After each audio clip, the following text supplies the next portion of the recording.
Business credit is powerful. Personal credit is powerful. We hear people always talking about, oh, I need business credit in my business name.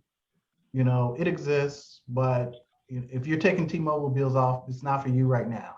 It's not that's not the case. But it's okay to be able to have business lines of credit with your personal guarantee, but it shows up in your business entity only.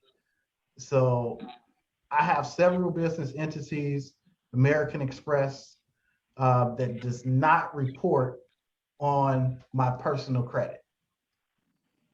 So you think about that, right? One of the reasons why you don't want it on your personal credit is because if you use your credit cards and charge them up, you actually hurt your credit score.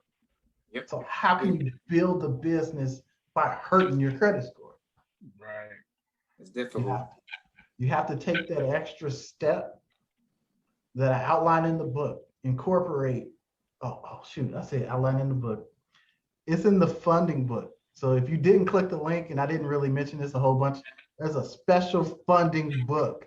So once you get your credit repaired, there's a funding book that shows you how to get in a position to get funded. But you you set up your situation correctly, right? So that way you can get access to business credit. So when you get that $20,000 card, which I have, a $40,000 card, which I have, you can run it up to get what you need to get without damaging your personal credit. So if you need to run out and get some more, you can do it.